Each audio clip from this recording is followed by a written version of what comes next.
아침에 시작을 알리는 글로벌 주식 라이브 월스트리트 모닝 브리핑 2월 15일 목요일 방송 시작하겠습니다. 여러분 좋은 아침입니다.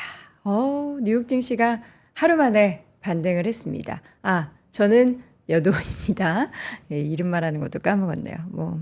이름이 중요한가요? 뉴욕 증시가 하루 만에 반등한 게 더 중요하죠. 어제 증시가 좀 휘청했을 때만 하더라도 저만 그랬나요?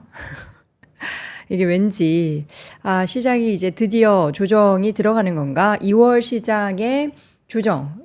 이게 시작인가? CPI가 시작인가? 라는 그런 우려를 했는데 어쨌든 하루 만에 반등에 나섰습니다. 물론 또 하루 반등했다가 어떤 이슈로 또 출렁이게 될지도 모르겠지만 그래도 이렇게 좀 강한 시장의 체력을 보면서 대단하다. 미국은 정말 대단하다라는 그런 생각을 하게 만들었습니다. 잠시 후에 또 무슨 일들이 있었는지 마감 브리핑 전달 드리도록 하겠고요. 오늘 심층 인터뷰는 IS 이지환 대표와 함께 하도록 하겠습니다. 과연 또 이 대표님이 보고 있는 여러 가지 지표는 무엇을 이야기하고 있는지 확인해 보시도록 하겠습니다. 월가의 소식은 그레너리 투자자문 이완수 대표와 함께 오늘도 뉴욕 시장 이야기 쭉 해보도록 하죠. 자, 오늘 여러 가지 신문 매체 보도의 헤드라인을 쭉 봤어요. 근데 일각에서는 이제 저가 매수에 따른 반등이다. 이게 저가일까? 라는 그런 물음표를 던지게 되는데 어쨌든 이제 고가 대비해서 고점 대비해서는 조금 밀렸으니까 저가 매수라고는 할 수 있을 것 같습니다. 어제 CPI 발표하고 나서 제넷 옐러 재무장관도 그렇고 시카고 그 연은의 오스탄 그루스비 연 총재도 그렇고 여러 가지 시장이 불안해하는 이거 다시 인플레이션 올라가는 거야? 이거 어떻게 된 거야? 라는 그런 불안 심리를 조금 누그러뜨리게 하는 그런 발언들을 했어요. 그러면서 시장도 약간 안심을 하는 그런 모습이 나타난 게 지수에도 반영이 됐고요. 3대 지수가 모두 올랐습니다. 얼마나 올랐나 보겠습니다. 다우지수가 0.4% 올라서면서 장중 좀 출렁임이 있기는 했지만 다시금 장 막판에 상승폭을 확대하며 0.4% 오르며 마감됐고요. S&P 500 역시나 제가 이제 막 출근하면서 준비를 했을 때만 해도 그 4천선에서 5천선을 넘지 못했는데 마감 기준으로 0.96% 역시나 막판 상승폭을 더 확대하면서 5,000.62포인트에서 다시금 5천선을 회복을 하면서 마감됐습니다. 나스닥 지수도 1.3% 오르면서 15,859포인트에서 마감됐고요. 러셀 2000 지수가 강했네요. 러셀 2000은 2.44% 오르면서 마감이 됐고 밤사이에 국제유가가 배럴당 $78 이렇게 넘어서는 움직임도 보였는데 다시금 $76 선으로 조금 내려왔습니다. 최근에 그리고 비트코인 관심 많으시죠? 저도 ETF 출시하고 나서 비트코인이 쭉 하락하면서 $40,000 초반 중반의 움직임이 보일 때 조금 사볼까? 이런 생각을 했는데 그걸 또 놓쳤어요. 근데 또 어느새 51,000달러를 훌쩍 넘어서면서 이번 이제 4월에 예정되어 있는 그 반감기, 그러니까 이전에 있었던 세 차례 반감기가 처음 반감기 그리고 두 번째 반감기, 세 번째 반감기 모두 엄청 올랐더라고요. 처음은 제가 숫자가 명확하게 기억 안 나는데 두 번째가 한 800% 올랐고요. 처음이 아마 1000% 이상일 거예요. 그리고 세 번째가 700% 넘게 이게 올랐어요. 그래서 이번에는 800, 700이니까 못해도 600%. 요건 제 생각이에요. 그러지 않을까, 그렇습니다. 그래서 이제 반감기를 앞두고 다시 한번 코인 가격의 상승 그리고 큰 손들, 기관의 자금들이 계속해서 유입되고 있는 상황이 긍정적으로 코인 가격의 상승, 특히나 비트코인 가격의 상승을 야기시키고 있습니다. 자, 10년물 국제금리도 4.3을 넘어섰던 그 흐름에서 조금 소강 상태 접어들면서 4.26선 기록이 되고 있는 상황이 연출이 됐고요. 그 발언들을 먼저 좀 정리를 해드리자면 일단 시카고 연 총재가 인플레가 지금 약간 1월에 CPI가 주택 인플레 수치 때문에 조금 올라왔는데 여전히 약간 높아도 같은 경로를 유지를 할 것이다. 여러분 이제 중요한 건 이분은 연준의 투표권이 없는 분입니다. 투표권이 없는 분인데 어쨌든 발언을 계속해서 이어가고 있는데 12개월 기준으로 2%까지 될 때까지 기다렸다가 금리 인하하는 것을 지지하지 않는다. 그러니까 이분은 조금 더 비둘기파적인 거죠. 주택 관련 수치는 서프라이즈였는데 상품 인플레이션은 디플레이션으로 돌아갔고 서비스는 실제로 줄었지만 주택 인플레이션은 예상대로 내려오지 않았다라고 지적을 했습니다. 그리고 연준의 경제 전망에서 연준은 올해 3차례 정도 금리 인하를 예상했다라는 점도 함께 언급을 했고요. 또 CPI 발표되고 나서 이제 얼마 안 돼서 옐런 재무장관이 인플레이션 둔화가 진전이 있었다라는 이야기를 했습니다. 기자들에게 장기적인 인플레 목표치의 2%를 언급하면서 CPI 지표에서 그 옐런 의장이 스스로가 본 것은 연준의 목표에 따라 인플레이션을 낮추는데 지속적인 진전이 있다라는 그런 얘기를 했고요. 주거 비용에 관련해서는 아파트 임대료 상승은 완만해졌고 심지어 일부에서는 하락하기도 했지만 그러한 상황이 CPI의 주거 비용에 반영되기 전까지는 시간이 필요하다. 그러니까 우리가 작년 또 재작년까지만 해도 그 주택 가격에 대한 안정이 지표에 반영이 되려면 3에서 6개월 정도 걸린다. 뭐 이런 이야기를 했던 것과 같은 궤를 하고 있는 그런 발언을 했습니다. 이러면서 시장을 조금 진정시키는 우리가 인플레이션 요거 덜 생각보다 더 많이 올랐고 좀 이 4% 수준에서 2로 가는 게 정말 어렵구나. 그렇게 된다면 우리가 기대하는 금리 인하는 저 멀리 가는 건가라는 그런 우려를 가지고 있던 시장에게는 좀 안심을 할 만한 그런 내용이 전달이 됐고요.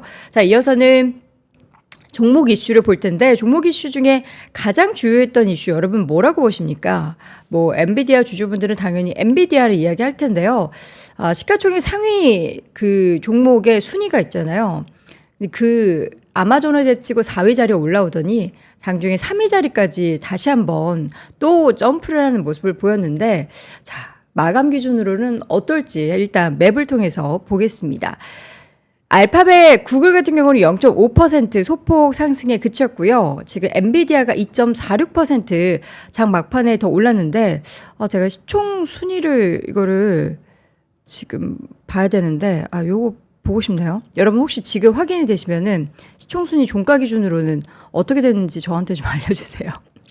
제가 봤을 때만 해도 다시금 4위로 내려왔거든요. 장중에 3위 올라갔다가 한번 체크해 보시면 좋을 것 같고요. 마이크로소프트가 0.78% 그리고 애플은 0.4% 소폭 조정 보이면서 M7 종목 가운데서는 유일하게 좀 빨간불을 켰습니다. 자, 그리고 메타의 주가도 2.8%, 아마존도 1.39%, 테슬라가 오랜만에 2.5% 강세를 보였는데 테슬라 관련해서는 이렇게 올라갈 만한 소식이 있나 해서 봤더니 지금 멕시코 신규 공장 근처로 중국 부품 업체가 몰려들고 있다라고 합니다. 이유가 뭘까요? 중국 업체 멕시코로 하는 헤드라인에 대한 저 뉴스를 좀 보고 있는데 현재 테슬라의 중국 상하이 공장에서 조달되고 있는 현재 공급망의 복사판을 현재 멕시코에서도 조성하고 싶은 머스크의 구상이 보이는 움직임이었다. 그래서 중국 업체들을 멕시코로 부르고 있다라는 것이 보도가 됐습니다. 그리고 엔비디아 얘기를 조금 더 하자면 지금 시총이 1조 8,300만 달러를 기록을 했는데 알파벳 시총과 그러니까 1.8조 달러는 계속 앞자리는 같아요. 근데 뒤에 이제 그 100만 달러냐 300만 달러냐 요 순위인데 참 뭐 이 순위가 어떤 의미가 있냐라는 그런 반문을 할 수도 있지만 어쨌든 대단한 것 같습니다. 올해 들어서만 엔비디아가 또 얼마나 올랐는지 아십니까? 작년에 200% 넘게 올랐고요. 올해도 벌써 50% 이상 올라서면서 S&P 500 내의 종목 가운데 가장 높은 성과를 내고 있다라는 겁니다. 다음 주에 이제 22일 아침, 우리나라 시각으로 22일 아침에 실적 발표를 할 예정인 엔비디아.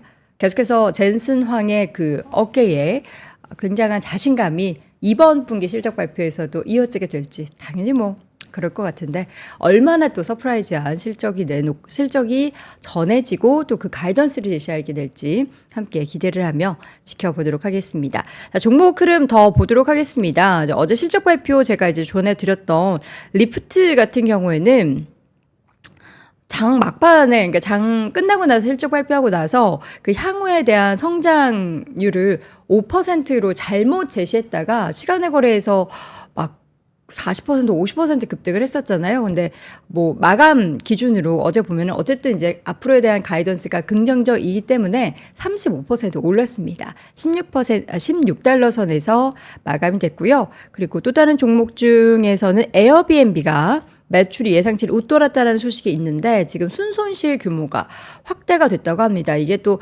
세금, 각국에서 세금을 좀 많이 냈다라면서 그런 얘기를 했는데 어쨌든 에어비앤비의 주가는 좀 하락하면서 마감이 됐고요. 그리고 크래프트 하인즈 여러분들도 요 기업 잘 이용하시죠? 뭔지 아시죠? 케찹. 그 순이익이 예상치를 웃돌았지만 매출이 판매량 감소로 예상치를 밑돌면서 주가는 5% 이상 떨어지고 있습니다. 크래프트 하인즈. 제가 실적 발표 숫자를 다 확인을 했었는데 지금 어디다 써놨는지 찾을 수가 없어가지고 그렇습니다. 자, 그리고 내용들 조금만 더 확인을 해보도록 하겠습니다. 지금 로빈훗 같은 경우에도 최근에 비트코인에 대한 거래량, 사실 ETF 출시되고 나서는 거래량이 좀 줄어들 것으로 예상을 했잖아요. 그런데 오히려 비트코인에 대한 가격이 오르면서 이 거래량이 더 늘고 있다라는 소식이 전해지고 있습니다. 그러면서 로빈훗의 주가가 장중에 또 9% 이상 상승했고요. 실적도 깜짝 실적을 발표를 하면서 향후에 대한 기대감을 갖게 하는 모습이 보였습니다. 그리고 진로 부동산 관련한 거래 업체죠. 4억 7,400만 달러의 매출, 주당 20센트의 순이익을 발표하고 나서 주가 올랐고요. 앞으로 예상치를 더 웃도는 실적 발표하면서 주가 상승이 나타났습니다. 자, 그리고 이제 로빈훗뿐만 아니라 비트코인 가격의 상승 때문에 코인베이스, 뭐 마이크로 스트래티지 등의 기업들도 함께 올라가는 모습들이 보였다라는 거고요. 그리고 캘러웨이 같은 경우에는 그 스포츠 장비 관련한 우리는 또 골프 브랜드로 좀 많이 인식을 하고 있는 기업이죠. 예상했었던 실적 대비해서는 조금 미스가 나면서 아니요. 예상보다 작은 손실을 기록을 했습니다. 반대입니다. 4분기 주당 30센트의 예상을 웃도는, 그러니까 33센트 마이너스 될 것으로 예상했는데 이게 이제 30센트 정도로 기록이 되면서 적은 손실을 기록한 이후에 주가는 올라가는 모습이 보였고요. MGM 리조트 인터내셔널 4분기 실적 예상보다 좋았습니다. 그럼에도 불구하고 주가는 하락을 했는데 중국 쪽, 특히나 이제 마카오 부분에 있어서는 괜찮았지만 미국 지역 카지노에 있어서는 파업 또 인건비의 영향으로 좀 어려움을 겪었다라는 소식이 전해졌습니다.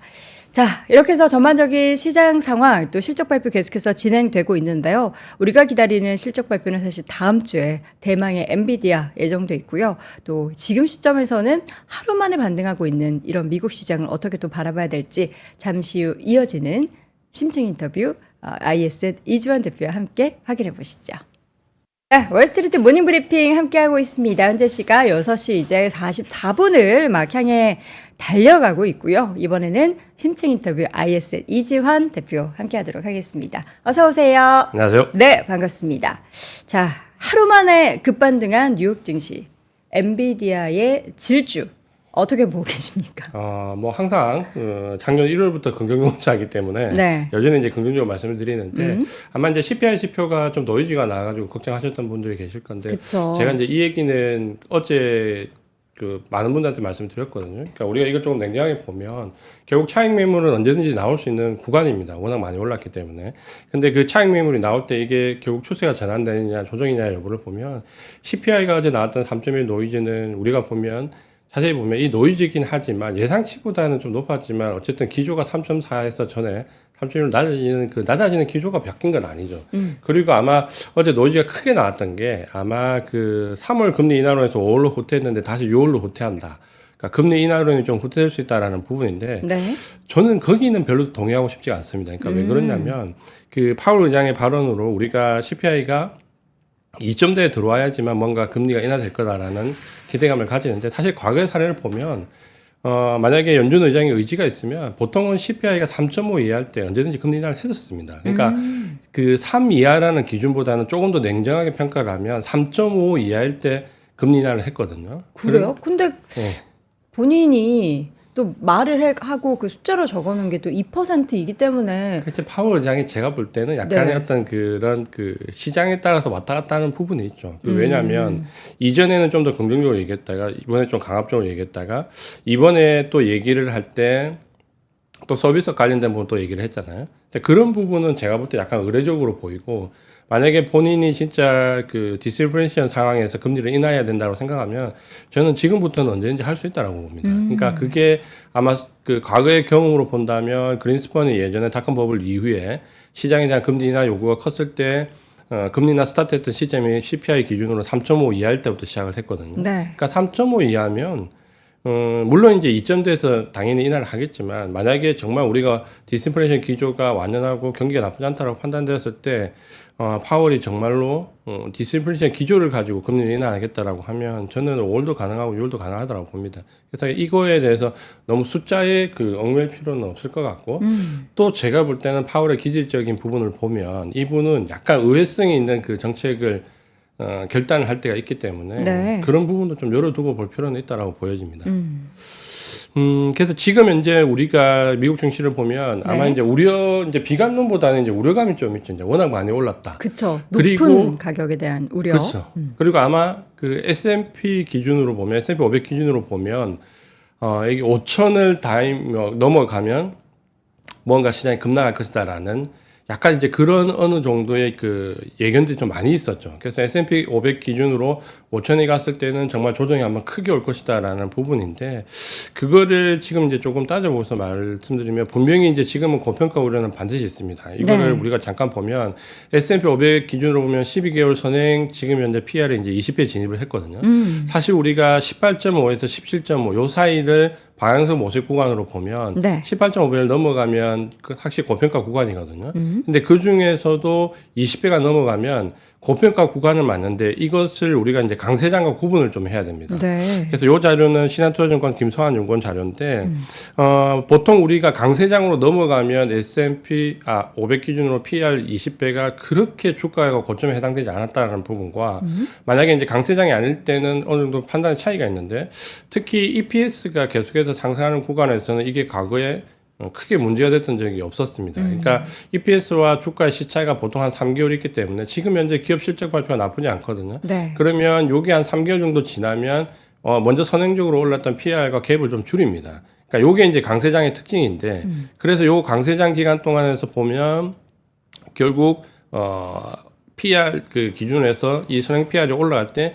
3개월 시간적 시차를 두고 EPS가 올라가면 크게 문제가 되지 않았다라는 부분인데 요거를 조금 더 다르게 보면 강세장에서는 PER보다는 사실은 EPS가 더 중요했습니다. 네. 그래서 EPS가 만약에 계속해서 우상향 기조를 좀 보인다면 PER이 20배가 넘어가더라도 주가는 고공행진을 했다. 그러니까 더 올라갔다라는 부분을 보면 네. 단순하게 우리가 PER이 20배 넘어가서 이거 고평가 아닌가라는 부분과 함께 강세장에서 EPS가 따라올 때는 오히려 주가는 거기서부터 훨씬 더 많이 상승을 했다라는 관점에서 네. 보면 너무 그렇게 크게 우려할 부분은 아니다라고 보여지고 쉽게 얘기하면은 아무리 뭐 밸류에이션이 높다라는 얘기를 해도 실적이 뒷받침되면 그렇죠. 이게 정당성이 있는 주가의 상승이 그렇죠. 나타난다라는 네. 거잖아요. 그게 보면 우리가 EPS가 지금 2024년 2분기까지는 치고 올라가는 피크가 좀 크거든요. 네. 그리고 이제 한 가지 더 그 부분을 보면 실적이 좋다 나쁘다는 어떻게 보면 객관적인 지표지만 사실 그 판단의 잣대는 약간 주관적인 부분이 있잖아요. 항상 우리가 가이던스를 상회했냐 하회했냐 할 때 그럼 그 가이던스가 얼마만큼 기준을 두느냐가 중요한데 네. 사실 이제 우리가 작년 3분기 실적 발표되는 4분기와 4분기 실적이 발표되는 이번 1분기에 보면 대부분 가이던스가 실적 발표 시즌 한 달 전쯤에 대폭 하향이 됐었습니다. 그러니까 이게 퍼센테이지 기준으로 보면 5%에서 거의 8% 이상 그 기준치를 확 낮춰버렸거든요. 그러니까 이걸 누가 왜 낮췄냐라기를 파악하기는 어렵지만 어쨌든 가이던스 눈높이가 이 정도 낮아져 있는 상태에서 실제로 실적이 나쁘게 나올 가능성은 그렇게 높지 않다라는 거죠. 지금까지, 그러니까 지금 지난 4분기 실적 발표한 S&P 500 기업 중에서 72% 정도가 어닝 서프라이즈거든요. M7 기업 중에서도 이제 다음 주 21일 날 이제 가장 중요한 엔비디아 실적 발표가 있죠. 네. 그거를 제외하면 나머지 테슬라를 제외하고 나머지 M5 종목들도 다 어닝 서프라이즈거든요. 잠시만요. 테슬라 제외하면 M6여야 되는데 애플까지 제외하신 건가요? 애플도 M5. 조금 기준치는 낮았다는 관점으로 좀 보자는 거고요. 네. 지금 아마 이제 우리가 M7에서 M5로 줄일 때 지금 탈락되는 기업이 테슬라하고 애플이잖아요. 네. 이 기업에 대해서 이제 말이 많은데 저는 애플은 그렇게 부정적으로 보진 않거든요. 아니 비전 프로 지금 난리 났던데요. 근데 왜 주가는 이렇게 맥을 못 쓰죠? 아마 이제 온 디바이스 AI가 AI 모멘텀의 확장 과정에서 보면 하드웨어 반도체 쪽에서 시작해서 마이크로소프트 소프트웨어 쪽으로 들어와서 마지막에 주가가 이제 좀 부각될 수 있는 쪽에 온 디바이스 AI거든요.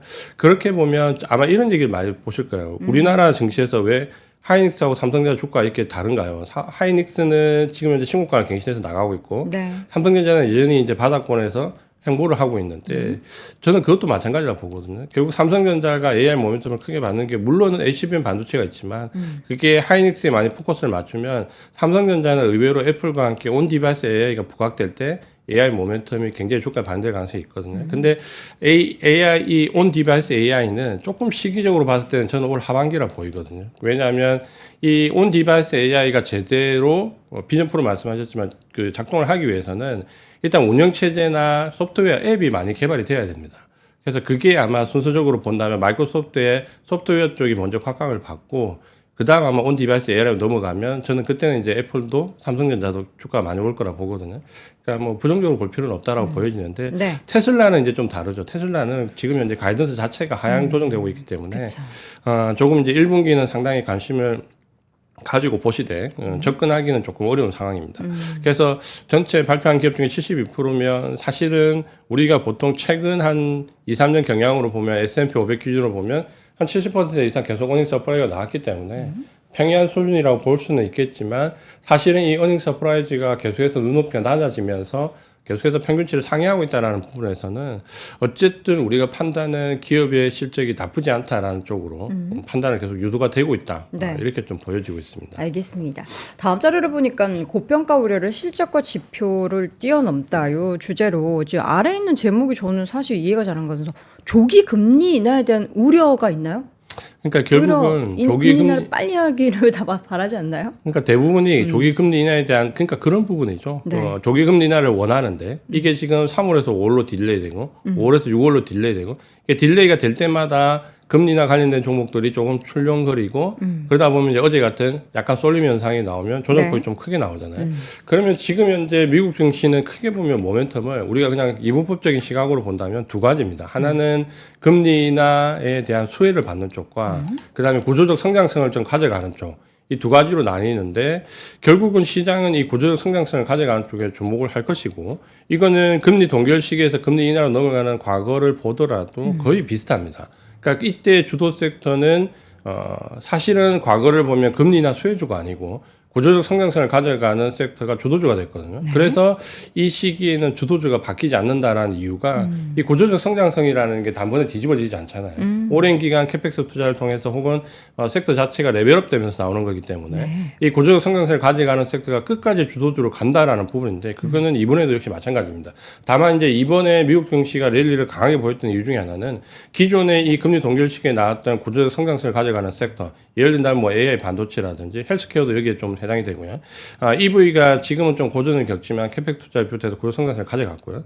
거기에 이제 금리 인하 수혜되는 쪽이 또 강하게 붙었거든요. 그러니까 금리 인하 수혜되는 쪽으로 작년 12월 달 랠리가 나올 때 갑자기 붙었던 게 뭐 은행이라든지 뭐 자동차라든지 헬스케어도 역시 마찬가지고요. 그러면 우리가 이제 주목하는 것은 결국 이 금리 인하 수혜와 구조적 성장성을 같이 가져가는 섹터, 예를 들면 AI 반도체, 헬스케어 일부, 그 다음에 자동차 일부와 경기 소비재에서 나오는 일부, 이런 섹터들이 두 가지를 공통적으로 다 가져가는데 이 종목들, 이 섹터들이 우리가 어제 같은 조정을 확 거치면서 보면 주가가 차별화되는 거죠. 네. 예를 들어서 AI 모멘텀에서 실적을 가져가는 쪽과 가져가지 않는 쪽에 지금 주가 등락이 이제 서서히 갈리거든요. 그러니까 그런 부분들을 우리가 주목할 필요가 있는데 결국은 제가 봤을 때 이제 이런 쪽이 지금은 금리 인하에 대한 기대감이나 혹은 지표에 대해서 주목을 하다가 점점 이제 실적과 경기로 넘어갈 건데 결국은 구조적 성장성을 가져가는 쪽과 경기 이 두 가지로 아마 하반기에는 압축될 겁니다. 네.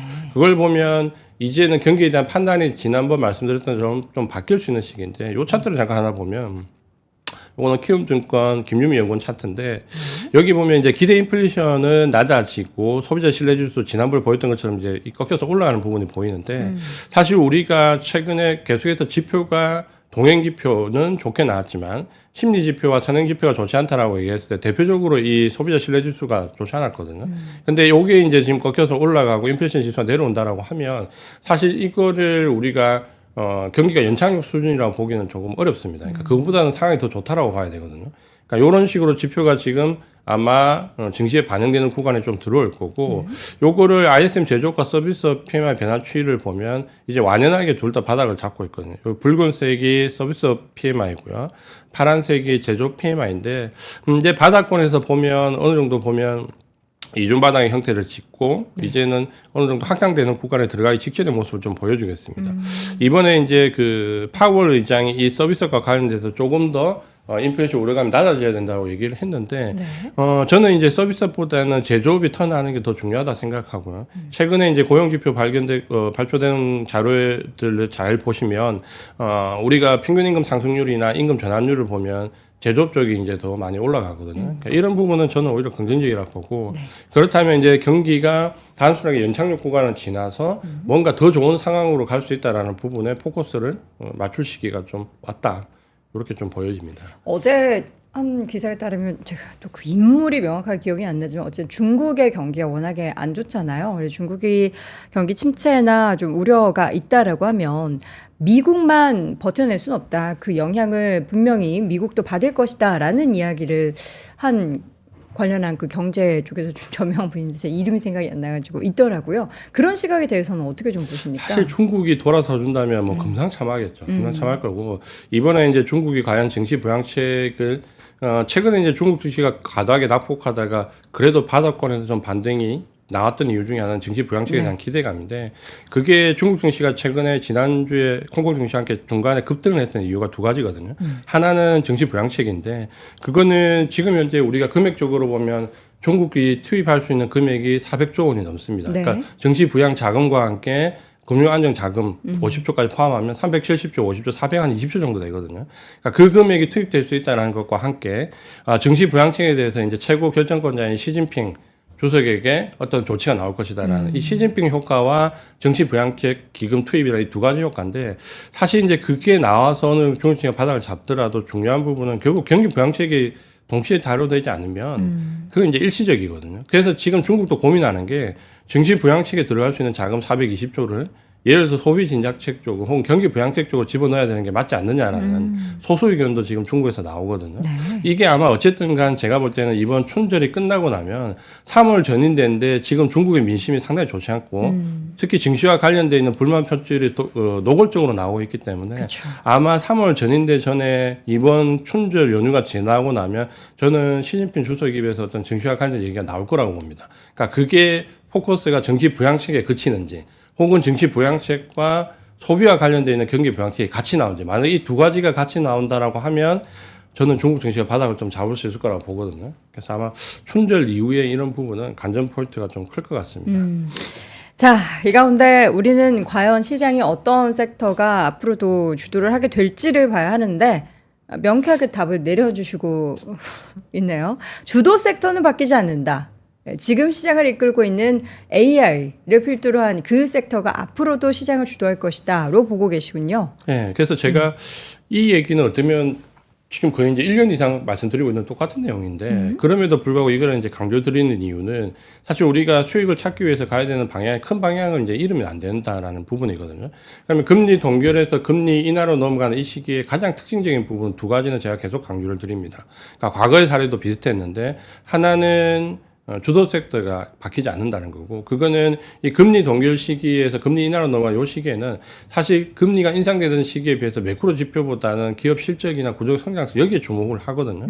그렇다면 그게 바뀔 가능성이 좀 낮다라는 거고 또 한 가지는 제가 계속 강조드렸지만 소형주보다는 대형주에 관심을 가지셔야 된다. 요 두 가지를 계속 강조를 드리는데 최근에 이제 미국이 랠리가 나왔던 1개월의 수익률 추이를 보면 요거는 키움증권의 황현주 연구원 그 자료인데요. 네. 1개월 추이를 보면 S&P 500과 다우지수, 나스닥 지수, 러셀 2000을 비교해 보면 나스닥이 높죠. 나스닥이 높고 그다음에 S&P 500이고 러셀 2000 지수는 오히려 최근 한 1개월 동안 마이너스를 보였죠. 그러니까 이게 우리가 본다면은 아마 이 기조가 우리가 강세장에서 순환매 형식으로 돌아가면서 결국은 비슷비슷하게 가지 않을까라고 보는데 금리 동결 시기에는 그렇지 않았다는 거예요. 그러니까 금리 동결에서 인하로 가는 시기에는 가는 말이 계속 같다는 것과 대형주가 중소형주보다는 월등히 수익률이 좋았다는 것.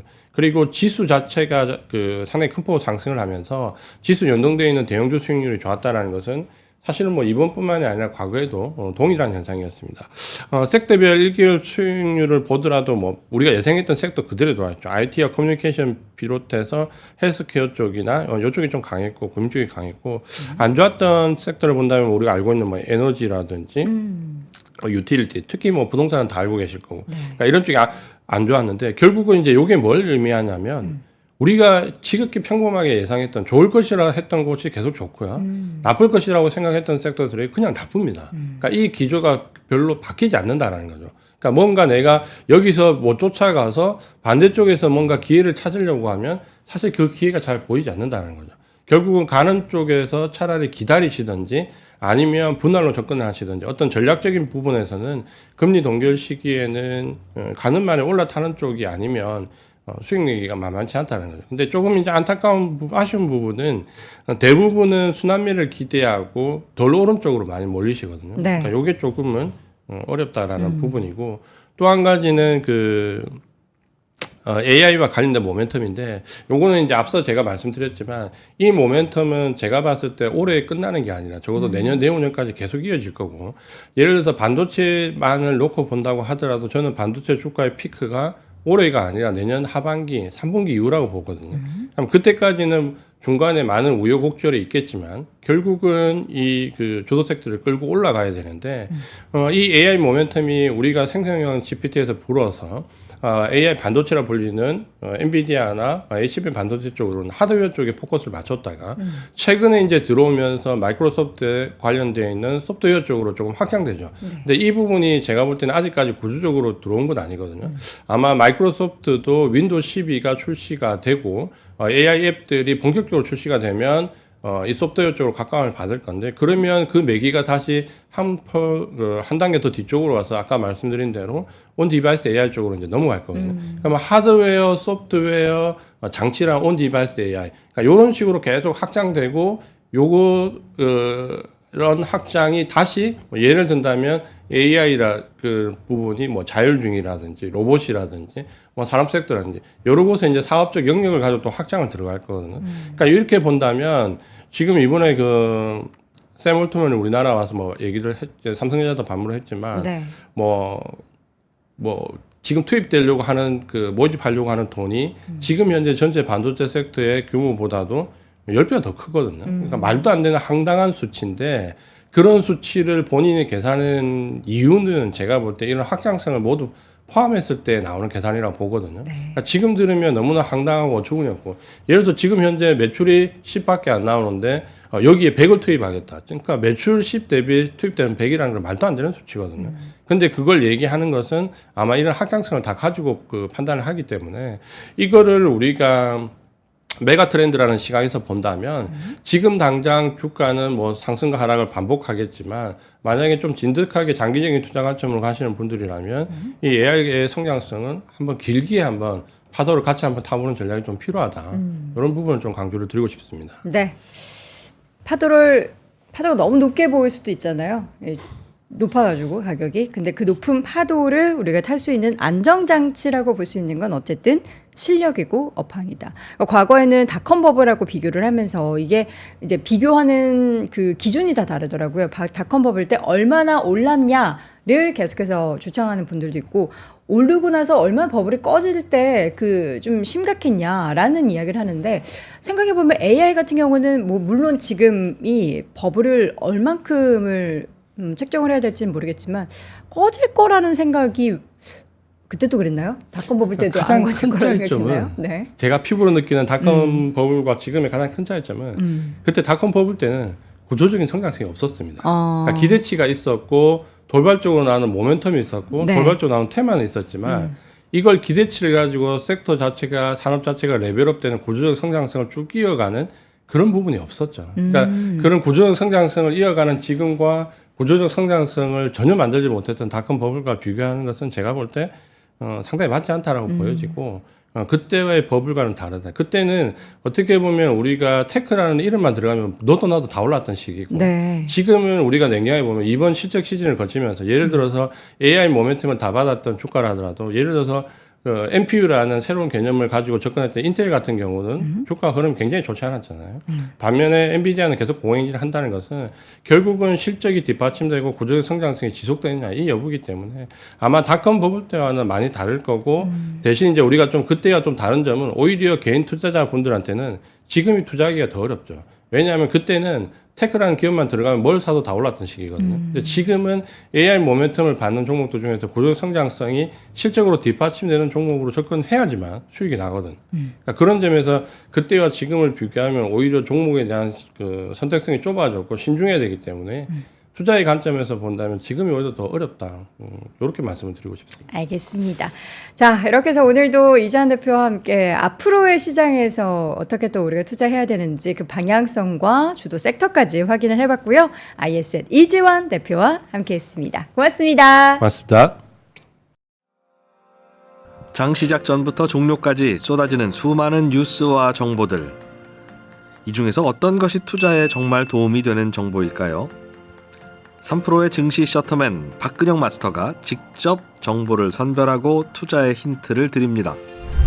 시간도 아끼고 투자 아이디어도 얻는 시간, 박근영 부장의 마켓 힌트와 함께 하세요. 자세한 사항은 3프로 TV 앱과 홈페이지를 확인하세요.